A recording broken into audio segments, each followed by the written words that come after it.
Anyway, how does she know? Has she ever been there? Well, no, but... Well, there you are, then. You just think about all the new friends you'll make.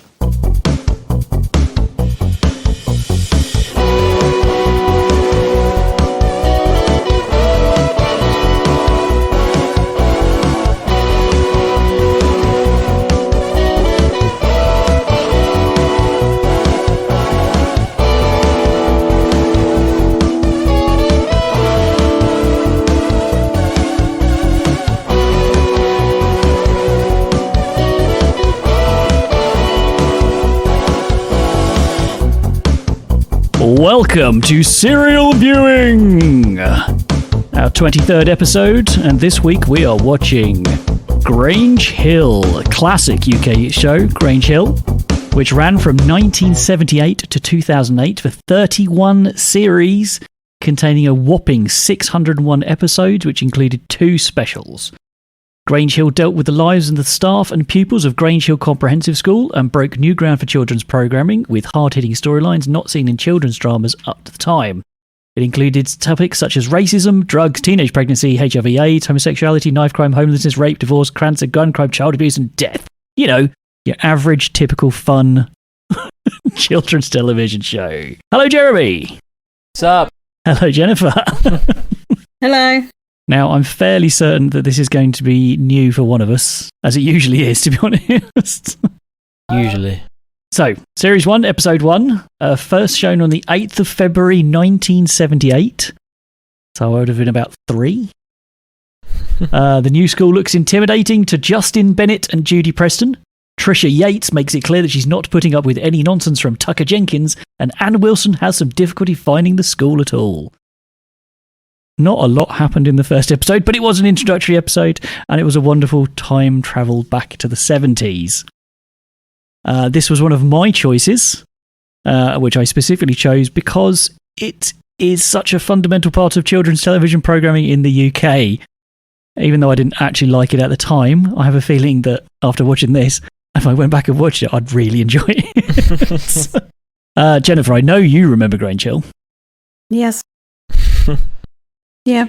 Did you like Grange Hill? Was this something you used to watch? I used to watch it, but that was because it was just on the TV. There wasn't anything else to watch. I don't remember this first episode, but that was because I would have only been 2 in 1978. But I have watched it. Having just watched it again, I didn't think I'd watched it, but I do remember this episode. So I must have watched it at a later date. And Jeremy, beyond serial viewing, have you ever heard of Grange Hill before? Never in my life have I ever heard of Grange Hill from anyone other than you guys. You've nothing? You didn't catch an episode on TV? You literally don't know anything about it? Didn't even know if this was ever on TV when I was alive. It was. It ended in 2008. What?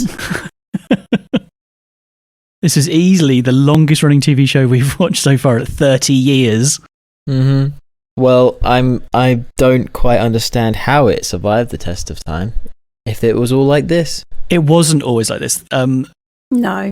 So when we were talking about the show, because there are several notable storylines in Grange Hill, they were controversial at times, such as there was many deaths. As I said in the opening, I dealt with all kinds of topics. But the one I was particularly looking at, there was a character called Zammo Maguire. And he was one of the most popular characters. And over the course of 2 seasons, he developed a drug addiction and died. So I originally chose one of those to watch, but with no introduction to the characters, no idea what's going on, it felt a bit meaningless. So I defaulted to our standard, and we watched the very first episode. So, but for a very controversial show, and this was a controversial show, the first episode does not reflect that in any way, shape, or form. No. It was so safe. It was so safe it felt like being in school again. Yeah. It was really painful. did. It did. It actually felt like a first day of school for me, watching it. It did as well. I was definitely getting flashbacks to Nam. This was just horrible. It was making the tick go. So, as you've never heard of this before, Jeremy, Yes. and I remember the theme tune clearly from my childhood, what did you think? It wasn't too bad, actually. Yeah, I quite enjoyed the theme tune. I thought it wasn't bad. It does what it says on the tin, I guess. It's very, very 70s. Very, very 70s Britain, but actually, it has aged well, I think. It has. I think they changed it in the 90s because that tune was also the theme tune to a ITV game show called Give Us a Clue in 1979. So they shared theme tunes. The track itself is actually called Chicken Man, which was released in 1975 by a guy called Alan Hawkshaw. What did you think about the opening credits, the comic book? I wasn't paying attention, but Why not? it was all right. I think you've told me that this was a comic or like a magazine strip or something, or wasn't it? No, it became one, but it was just you're messed up.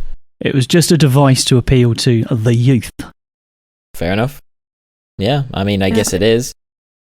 Did you? In my notes, I put I remember reading comics like this that looked like that. Oh yeah. Yeah. But then it looked like something out of Viz, so it wasn't. It just looked like a comic strip. But that's Viz has kind of ruined that thing. I think I have a pair of pants that have those comic strips on, or something similar. But yeah, it does. It looks like the Beano or any of those.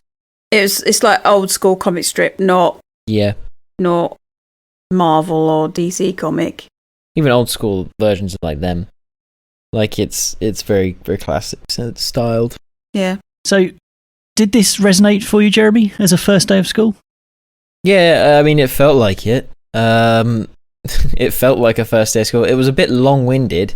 If I think back to my first day of school, I feel like they may have streamlined things if this was how it used to be.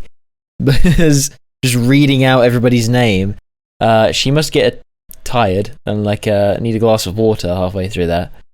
But yeah, I mean, it feels like it. You have the late kids, you have kids being split up from your friend groups.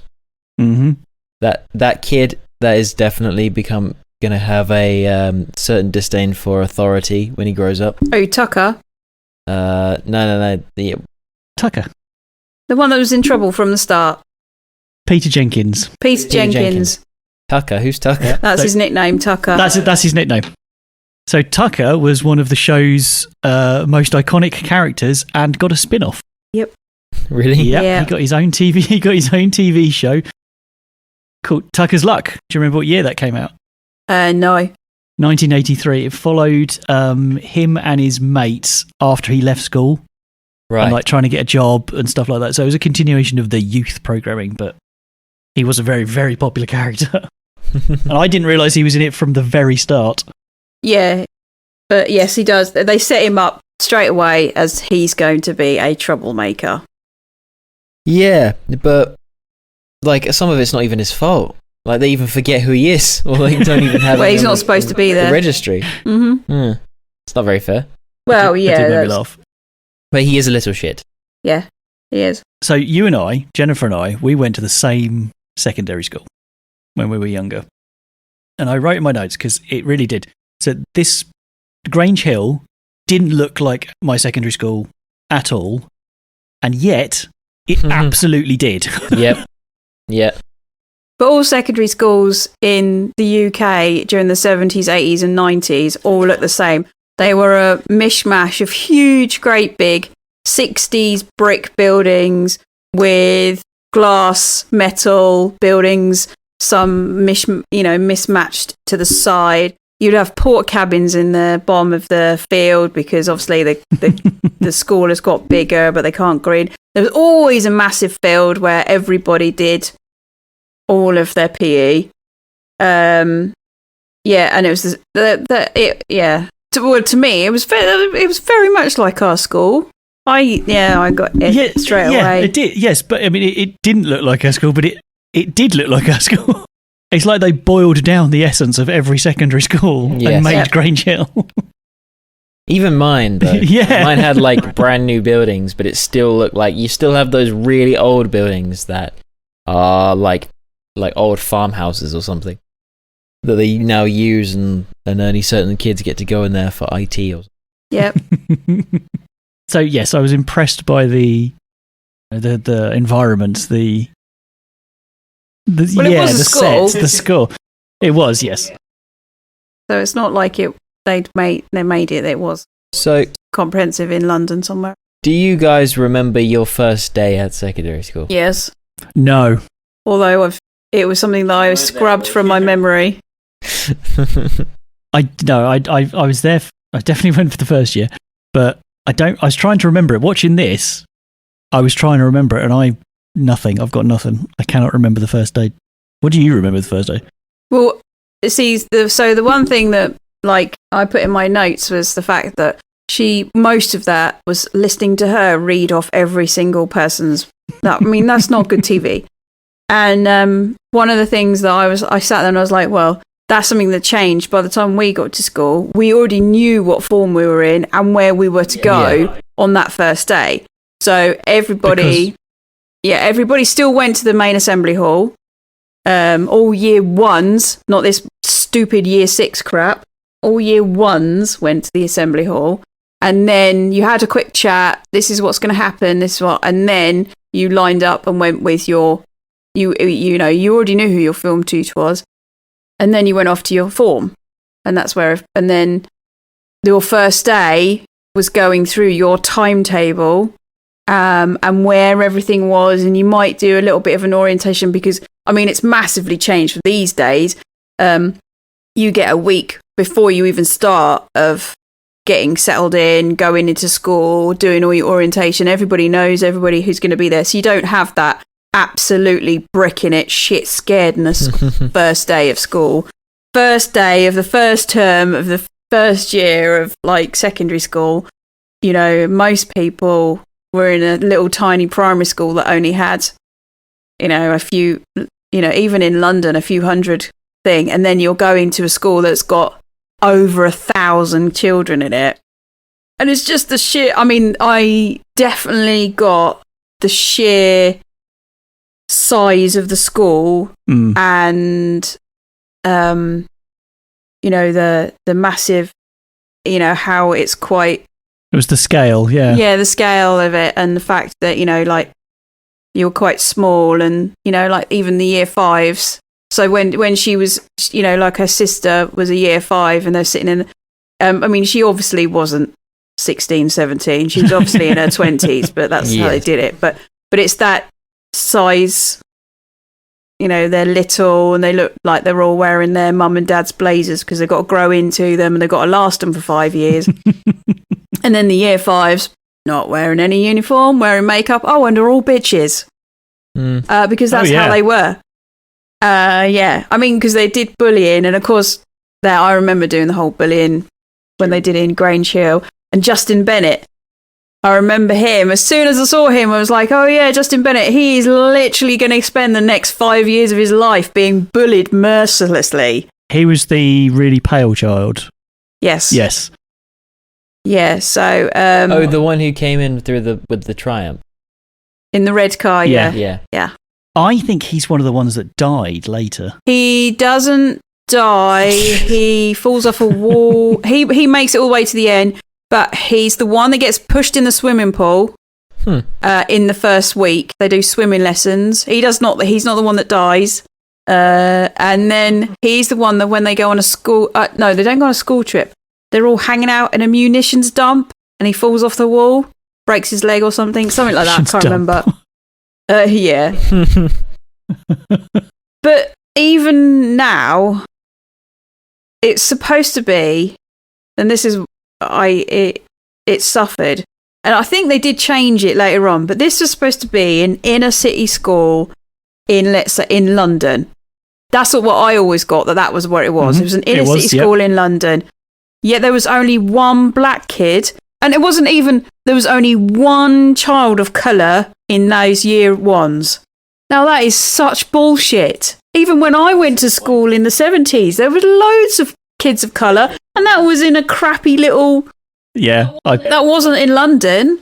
So, I was a little bit disappointed in the fact that they were trying to be as realistic as they possibly could. Yeah, they really tripped up on that. I mean, later on you do get disabled kids, and you do get a few more, but it's still... It's one of the things that I first noticed was that this is a really white urban London school. Yeah, and you remember we went to quite a posh secondary school. We did, yeah. In quite a small town, and there was still loads more kids of colour. Although, to be fair, the area that they filmed Grange Hill in when they were all walking didn't seem like it was a suburb of London, definitely, and it didn't seem like it was a terribly poor suburb or anything like that. But you got a mix, so you didn't just you got a whole. That was why you got to see all of the different children coming from their houses. Like Tucker and his mate, they were obviously council house kids in the flats. And then you've got a couple of them who were middle class. And then you got like Justin Bennett and the other girl who didn't want to go to school. Their mums walked them to school because they were mums that didn't work. They were middle class mums. Oh, I found that weird. The accents were a little over the place for the kids. Like her accent was definitely not from that family. Like she yeah. Is that Trisha Yates? She sounded like Rodney. Yes, I wrote that down. That's what you remember. Trisha sounds like Rodney for Only Fools and Horses. Yeah, but that's you got a bit of East End London, and I mean, I think they were trying to. I mean, there isn't just one huge secondary school in London. There are several. No. So, and they were kind of. There's 3 where I live. Yeah, exactly. Exactly. So, yeah, that was one of the things that I was slightly disappointed at. I mean, I know they do introduce more later, but it was still not a huge influx. I mean, still, yes, 70s. Yeah. Yes, it definitely gave me. It was definitely dragging up some old memories of my first couple of years at secondary school, which were not a happy time. Well, there are enough secondary schools in London to warrant a top 10 list. So for me, this was like a trip through the 70s and a quick reminder that the 70s were brown. Yeah. Especially in London. The buildings were brown or grey. The roads, the cars were even the red one was grey. It was all grey or brown. And then all of the decor in the houses. And you were right. We got a bit of council house. We got a bit of middle class. We got a bit of suburban. We got all this, and they were all decorated in shades of beige. Yep. Yep. It wasn't in much colour. So the very first scene is one of the girls didn't want to go to school, and her mum comes in, and that scene kind of like, oh no, because 50% of the people in that one scene couldn't act. She literally couldn't her act away out of bed. Is this how it's going to go for the rest of the series? I'm sure it gets better. Yeah, I think a lot of these children had never acted before. I know a couple of them had. I forgive the children. I think it seemed very convincing, though, to be fair. The most offering thing for me was the accents, especially for the teachers being really posh. And I thought that was a bit... Yes. In the 70s, being a teacher was a middle-class job. So middle-class people became teachers. That's a blanket stereotype, but it's true. Yeah. And you didn't get to meet that many teachers. You only got to meet 2 of the form tutors, the deputy head or whoever she was, and then a secretary. You didn't get to. You do later on. You get to see different types of teachers, like the sports teachers. They always tend to be a little bit more lower class. I don't know why. That was one of the controversial storylines later on, is that the PG teachers being all rough and ready. One of them was he hated one of the kids, and he was he was physically violent towards him. He was horrible. And then one of the other PG teachers, I think it was, saw him do it and then lamped him one in the changing rooms. Yeah. Slipped on the showers, did you? Oh, did you? And also, even though it was the 70s and we were just, Henry and I were just young enough that being beaten at school wasn't allowed anymore. It was Tucker got a flick around the ear roll. Around the head, didn't he? I wrote down, he struck the child. He struck the child. Yeah. Whereas that would have been massively commonplace. Oh, yeah. I mean, I do remember. It was a proper. I do remember some kids getting that. Yeah, in the in the 70s and 80s, even though they weren't supposed to, I mean, we didn't have the cane or rulers or anything anymore, but, you still got a flick round the ear roll or a wooden ball rubber thrown at you. But I did, there was a little bit of a, oh yeah, it's the 70s. They were allowed to back then. I kind of didn't question it because, I just thought that it was the 70s. It was one of those things where it's a big part of history. Although, to be honest, if Tucker had been given a few more of those when he was younger, he probably wouldn't have been the little shit that he was. He kind of deserved it. Yeah. Although Trisha Yates, as she goes on, she deserves it. She's a right little bitch. I think she ends up pregnant, doesn't she? Trisha Yates? Well, that was one of the... I don't know if it was her, but one of the storylines is that one of the girls gets pregnant. It happens a couple of times. There's a couple of... Yeah, well, one of the big crunch ones, it was her pregnancy was then tied to one of the male teachers. Yeah, there was definitely... So, that was. I mean, you had it all. You had stabbings. You had drug addiction, child abuse. You really wouldn't get that from this episode, though. No, not from this episode. But you can see, so the token black kid. You can see where that one's going. You can see he's there first thing, first. He's there because there is nobody else at home. There's nothing else for him to do. He's very poor. He's not got a school uniform. The school is probably the safest place for him. He's talking about his dad losing his job. You know that's going to be causing issues at home. And in the 70s, where that's going to be going. Stuff like that. You can start to see little things. But thinking about people viewing this for the first time and not knowing that this was meant to be a controversial show, or at least tackle these controversial topics, and to see the first episode, they tune in next week and someone has died, and there's it doesn't get that controversial that quickly. It's not until kids doing drugs. Is it the late 70s, early 80s? Okay, so you say that. So this Grange Hill was the brainchild of a guy called, I wrote it down, Phil Redmond. Mm-hmm. And so he did the first series, and it was gritty. It was realistic. He was trying to make it relatable to children. He got invited to a lunch by the BBC bosses, where he was told very politely that nothing else would be commissioned if he did not tone it down a bit, because it was slightly too much. Yes. He wanted to get away from the then very common, Enid Blyton, lashings of ginger beer and midnight snacks kind of, hey-ho world that teenagers were presented, teenagers were presented in. And he wanted to, well, that's not what kids are like. But it's more as well getting away from the standard BBC, and you're getting your more different, your lower class, your working classes into everyday BBC kids TV show. Because what else did we have? We have Blue Peter, where everybody talks like this and everybody's educational. So we have Grange Hill. Yeah. So you raise awareness as well for the kids if they're watching it. They don't want to go through the shit that the other kids are going through in Grange Hill. I think it was a massive surprise at how popular it was, because everybody was like, well, why are teenagers going to want to watch a show after coming back from school about school? But I think because it had...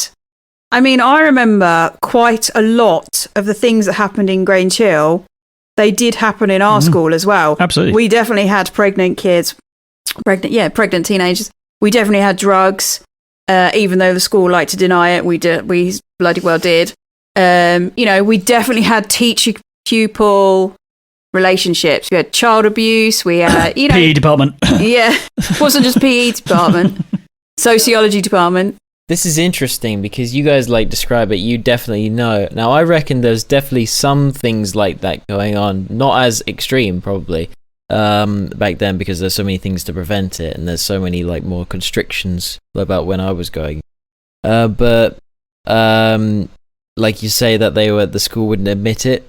That's definitely a big thing about it, and like they hide away from those sorts of things, which is really interesting. That despite the fact Grange Hill ran for so long, and maybe would have even been a part of it, trying to uncover the actual truths behind these that happen in schools and such, they're even more hidden now.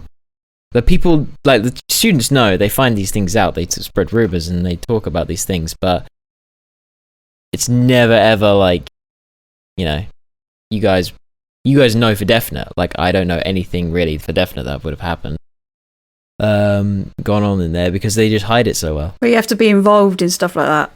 Well, yeah. It was, I think, you're right. There is a lot more constraints about how schools are run, and there's a lot more rules and regulations. I mean, there was no such thing as Ofsted and standards when we were at secondary school, so schools could get away with a lot more. It was still, stories would come out that somebody was having a relationship, but that teacher would suddenly disappear. They wouldn't be working at school anymore. They would be gone. Yeah. I mean, there's rumours, but you've got to think of, when we went to school, there was probably nearly 2,000 kids in that school. And then you think about all of the adults that are looking after them, stuff like all of that stuff. I mean, child abuse, statistically, all of the stuff that happens in Grange Hill is going to happen at any secondary school. Yeah. It doesn't matter, because you're dealing with hormones for a start in 2,000 children that are from every range, and and it doesn't matter if it's a girls only, single sex, or it's a combined secondary school. It's all going to happen. You also end up with, you've got grown adults, but you've got grown adults with the hormony teenagers. And I don't care what anybody says, you get a 16-year-old girl, most of them are trying their desperate to act and look a lot older. I mean, I'm not saying that it should happen. 16-year-old guy could be. Exactly. I mean, it's a lot more, you get a lot more of the other side, the other sex, it going the other way with women teachers and student boys. That's not something that, it's going to happen. It shouldn't, but it's going to. It doesn't matter how much you try. Serial viewing does not condone that kind of behaviour in schools. But it was keep drugs away from kids, but it was holding up a mirror to a lot of school kids' lives and saying, and it was like, I recognise that. I'm going to watch it. And it did draw a lot of things. I keep mentioning this one, but Zamo Maguire's descent into addiction. But this was actually a really well-written show. It wasn't terribly well acted. The production values weren't right, but it was a really well-written show because they took their time with it. It spread over 2 different series, so it wasn't like a, hey, Zamo's got drugs this week, oh no. So it was a long storyline, and it graphically showed his descent into addiction. He started stealing money from friends, and then I think he died. I can't remember if he dies from, I don't think he actually overdoses in the end. I can't remember. I think he does. I can't remember if he does or not. Wasn't he in this episode? He wasn't in this episode. He was introduced later. But he was one of the most, and I think they specifically chose Zamo as a character because he was one of the most popular characters. So like this is anyone. This could be you. There were several deaths in the show, which for a children's television show going out after school was shocking. And some were drug related. There was a drowning. Someone drowned in the school pool. A lot of these were like public service announcements as well, because one of the kids died after they went to the top of a multi-story car park and he was dared to walk around the edge on the wall, and he did, and inevitably he fell off and died. So you had a lot of public service announcements like, okay kids, don't play on building sites and don't be a dick. Yeah, that was, well, you had a lot of stories. I mean, like and then there would be like a campaign around it. I mean, the Just Say No campaign was a huge song that was released, and there was a whole massive thing that was around the whole drugs thing, but also bullying. Bringing that to the forefront and getting kids to. It's not just getting kids to talk about it, but teachers to take it seriously. Yeah. Because in the 70s, it was like, well, suck it up, builds character. And then, and there's all kinds of things. Pregnancy, relationships. You'd have contraception. You'd have absolutely everything. And they wouldn't just say, well, Johnny wore a condom today. It was that you'd have the whole lot. Like, so you'd follow a boy and a girl who got into a really serious relationship, and they would start talking about sex, and then they would have a social studies, like we used to, general studies, where everybody talks about sex and how to put a condom on, and they would have that lesson, and you could see how everybody was really uncomfortable about it, but you'd also get the jokers, the boys in the back taking the piss and stuff like that. Just like school. Just like school. Yep, I had that too. Yeah. Okay, so you mentioned it. Zamo's storyline prompted the single Just Say No, which was released in 1986. It reached number 5 in the UK charts and helped raise over £100,000 for anti-drugs campaigns. It was so successful that Nancy Reagan, the First Lady of the United States at the time, who was also running a Just Say No drugs campaign, invited the cast over to America so they could perform that, and just as a tie-in. So that was a huge deal. Yeah. It kind of backfired slightly, as in one of the cast memoirs, he stated he actually took up drugs whilst on that tour in the States. Oh, Jesus. Which is nice and ironic, really. Yeah.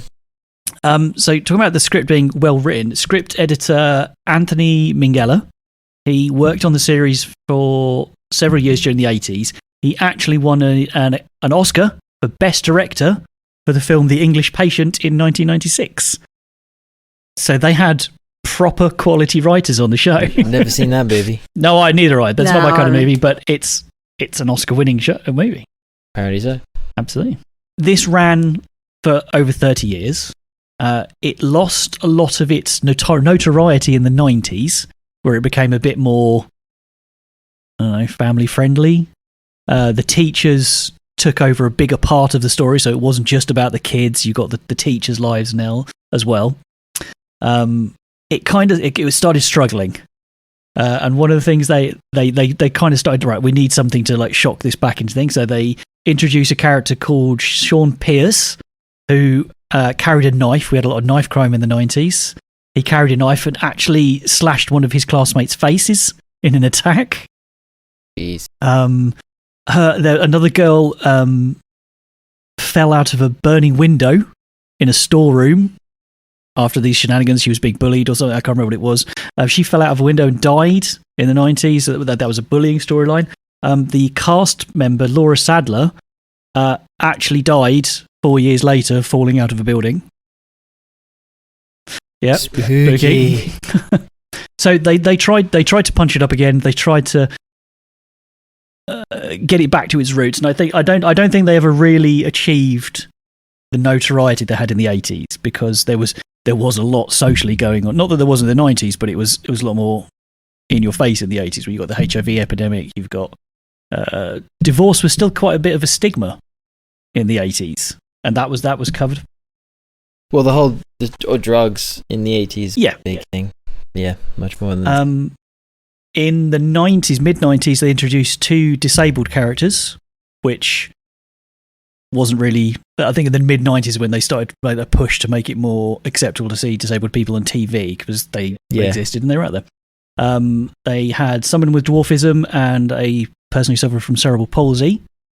They were both presented as being one of the gang and hated being accorded any special treatment because of their circumstances. This annoyed the British Film Institute. In 2002's publication, The Hill and Beyond, they commented that Grange Hill had perhaps become a little bit too politically correct, because they were just presented as one of the gang and they weren't picked on. There was no bullying because of their disability. There was nothing. It was just, you mean, they just were. Yeah, whereas they could have done something about... Yeah. Tolerance and over there. They were just... It was an accepted part of the thing where kids can be dicks. So, Kids can, Yeah. kids are. the school had 9 headmasters over its 30-year run, Wow. which I think is... That's quite reasonable, actually. I only remember. Do you remember which one was on when you were watching it? I don't know. It was the blonde-haired lady. There Not was Fowler. that... Oh, what was his name? You're going to say Mr. Barraclough. That's it. I think he becomes headmaster, but that's after my time. But Mr. Barraclough is the one who, he's a bastard to all the kids. I mean, Yeah. he's like proper old school bastard as well. Always getting in trouble. How many heads did you guys have? At secondary school. I started with... I'm not going to say the names, but I started with one, and then she left towards the end of my school year. Talking about, we had the same headmaster all the way through. Did we? Yeah. Really tall, skinny guy. No. I had a short lady. Not as headmaster. Yeah. Ooh, Are you sure you guys went to the same school? We Yeah. did. yeah, you had Miss. No. Now we're going to write notes because we don't want to actually say any names. Oh, I had 2. And I think after I left... She wasn't headmaster. She was the deputy. Yeah. She was the deputy head. But No, I stand He corrected. was the headmaster all the way through for about One. 100 No, years. I was wrong. Like, guess who? Well, the deputy became the head, like, in the final years, I think, for me. And then after I left, I think someone else became head, like, the same year. So it might have had quite high turnaround. They changed the way they did school. They train teachers and headmasters, and they do, in the 90s, they sort of introduced fast tracking for headmasters. So what would happen is you would find a teacher that would get into the deputy head. They would then fast track and learn how to be the headmaster, and then Yeah. the headmaster would then only be around for perhaps 3 or 4 years, and then they would move on. When we went to school, the same guy had been headmaster for 20 years and would continue to be headmaster for another 20 years. Yeah. It was, yeah, I'm just going to go and I'm going to tell you how long he was headmaster for. Because he was a member... He was an MP as well, wasn't he? Think so. He wasn't there. Oh, he wasn't as long as. Yeah. So he was there for 15 years. Oh, so not quite as. Just decent chunk of time, though. Yeah. I couldn't imagine staying in one job for 15 years. As long as they paid me. So in early 2006, it was announced that a film of Grange Hill was released in late 2007, which would focus on the lives of former pupils, but it never happened. I can't imagine. I don't know who that would have been for, because I wouldn't. Yeah. I mean, even with nostalgia, I wouldn't have watched it. Yeah. We've already mentioned Tucker's Luck, which was a spin-off that ran for 3 series, which followed Peter Tucker Jenkins and his post-school career. There were 8 Grange Hill annuals. I wrote down manuals, but 8 Grange Hill annuals released between 1981 and 1988 with the usual comics, storylines, puzzles, yada yada yada. How to survive Grange Hill. Secondary school. Comic strip adventures were tried several times. There was a short-lived Beeb magazine, which was released by the BBC for children's. Had new stories. There was a magazine called Fast Forward, which actually copied and followed the TV series from the 90s, so it was complementary to the shows that were going out. There was a magazine called School Fun, and they were the Radio Times. They each had Grange Hill strips in there referencing the TV shows. And they even attempted a dedicated Grange Hill magazine, which lasted a whopping 2 issues and a holiday special. Now, and I never knew this, there are actually 14 novels. What? Yeah, there are 14 Grange Hill short story books and novels, where a majority of which, or some of them, were written or co-written by the actual series creator, Phil Redmond. So they are canon. Yep, no, I didn't know that either. And this I did not know, and we're going to have to look this up, Jeremy. In 1987, a video game was released for the Commodore 64, Sinclair ZX Spectrum, and Amstrad CPC. The object of the game was to retrieve the main character's personal stereo from the school after hours after it had been confiscated by a teacher. It sounds mental. Is that it? Yeah, that's the whole game. That's what you need to do. Rad. Yeah. A first season episode where Tucker and his friend Benny throw benches into a swimming pool was never repeated due to complaints from parents. Really? That's what they're going to complain about? From the first series? Yeah. Okay. Yep. That does make me laugh. Well, that's all of the... Well, that's not all of the trivia. Tucker was actually 14-year-olds at the time of filming instead of the 11-year-old that he should have been. But I think that was true for quite a lot of the cast. Yeah, I do so. Yeah, that's all the trivia for it. So, I'm going to ask... So, Jeremy... Yeah. Oh, one other question. Right, so when they're all going into the classroom, Yep. they sit down at the desk, and their desks, it's one person per desk, and it's got a little groove at the top and a lid you can lift up, and there was a little hole for your pot of ink. Did you have those desks? Yes. You did? They were plastic, but they were almost identical, I think. Actually, well, not in every class. In some of the classes. Yeah, some of the classes we had little desks in. But we'd never used a pot of ink. Well, no, we didn't. Well, that's a lie, actually. Yes, we did. That's a lie. Yeah, we did. Right at the beginning. Right at the very beginning, because we were issued blotting paper, so that when we were writing with our fountain ink pens, that we could blot up the excess ink. Yeah, it wasn't until third year that we were allowed biros. We are so old. Yes, we are. So, Jeremy, would you recommend this show? To whom? Anyone? Maybe somebody who wanted to do a historical look at kids' schools from the 70s to the... You could start an argument in a pub claiming that the 70s were brown. And then no, they went, right, watch this. Only one shade of brown. Maybe to... I don't know. It's really weird because a lot of people nowadays would definitely not show this to their kids, I feel.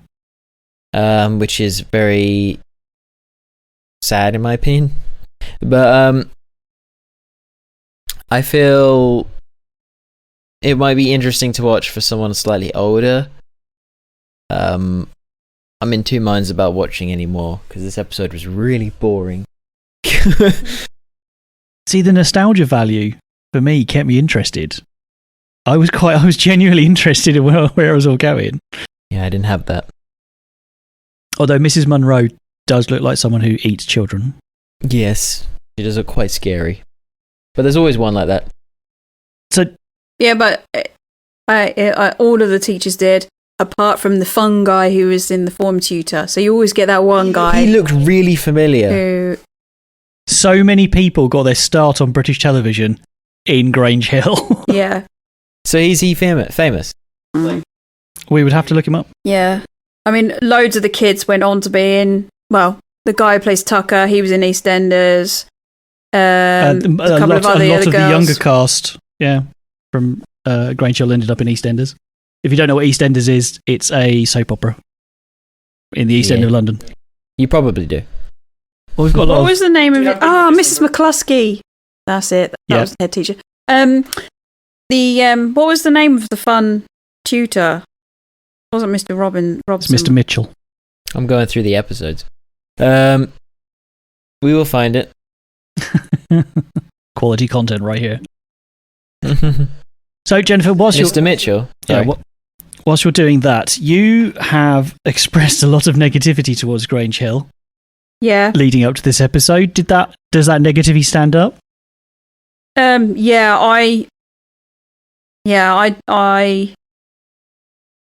Yes. You didn't like it? No, I probably wouldn't watch anymore. I don't know whether I'm probably like forcing this association because my well, definitely my first couple of years of secondary school were not a happy time. So this does trigger a lot of memories. But also, yeah, I found some of the kids are annoying. I do find a lot of it forced. I did find a lot of it forced when I was watching it when I was a kid. But no, I don't like it. You wouldn't. Oh, well, for my part, I enjoyed it a lot more than I thought. I thought I was going to be a lot of eye rolling and the 70s. I genuinely enjoyed it, and I plan to watch at least the rest of the first series. It's going to be Henry for the next year and a half trying to watch all of the Grange Hills. I'm not going to watch all of them, but this is definitely going to be a late night YouTube binge when I can't sleep. I really enjoyed it. I found him.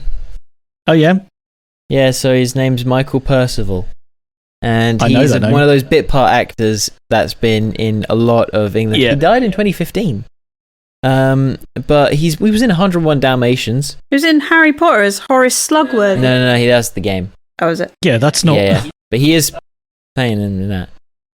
But he was in Doctor Who. He's been based British television. That's fair enough. Lots and lots and lots of it. But yes, one of his earliest things was Grange Hill. So, rate it for me, Jeremy. What did you think out of 10? It's never changed. This episode, or what the show stood for? Oh, you're struggling. Why are you struggling? 4.5. Because it's not fair to rate it off of this, because I didn't enjoy this episode. It was boring as hell. But other concepts in the show that have been described to me are kind of interesting. But yeah, 4.5. 4.5. Yep. Jennifer. Out of 10?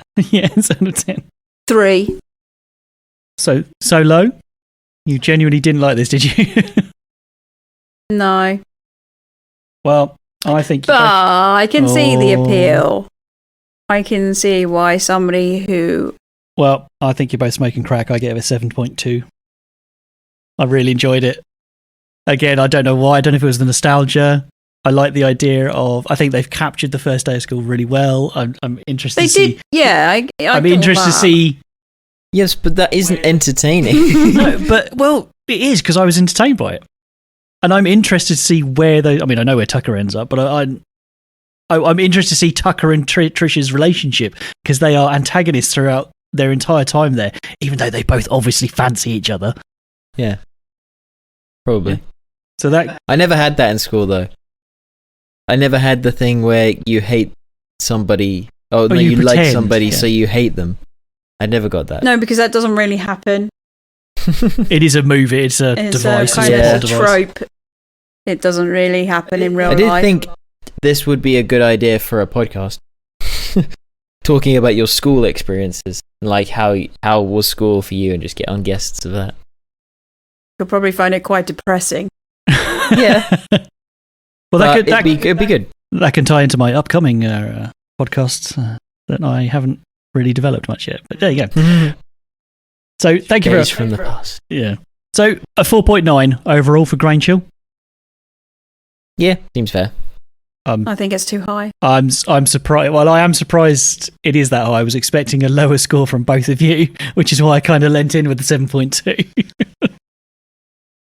It wasn't that bad. It wasn't bad. I thought you guys slayed the acting, but I didn't think it was that bad. It was some of it. The kids was pretty bad. Some of it was atrocious. But they are kids, you know, like they weren't the worst kid actors I've seen, so. Yeah, there was no Hogwarts history. Yeah. Go on, then let's draw a straight up comparison between the first Harry Potter movie and this first Grange Hill episode. What, just purely based on kids acting? Yeah.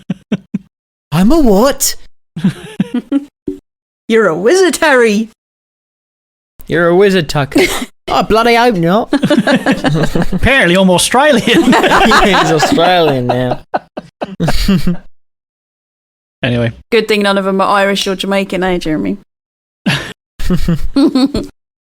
So, we work internally in 12 episode series. So now next episode is the end of our second series, and it will be, as has become tradition, even though we've done it once, Jeremy will be presenting our next episode. Jeremy, what is our next episode? Is the one and only real Ghostbusters. The cartoon? Okay. Yes. Not the live action. Not the movie. Not the live action TV show from the 70s. That's the unreal Ghostbusters. No, they're the real Ghostbusters. Wait, what was the They're both called. They're both called. Oh the real yeah, they're Ghostbusters. both called the real Ghostbusters. What? Anyway, the good one. The good one. So yeah, if you'd please join us for that. Right. So if you remember using those little desks with the ink pot in, let us know.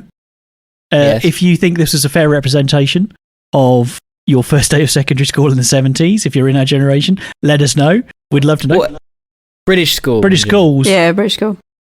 This still applies to me. If there's any big fans of Grange out here or people that really, really hate the show, please let us know. We would love to hear your opinions. As I always say, you can get in contact us in various ways through the website. We're on Facebook, Instagram, email us directly at serialviewing@gmail.com. We would really love to hear from you. Hate is always welcome. If we're talking out of arse, if you find Jeremy's voice annoying, Yeah, just let us know. We'd love to you're know. human. We're inviting abuse at this point. How low have we sung?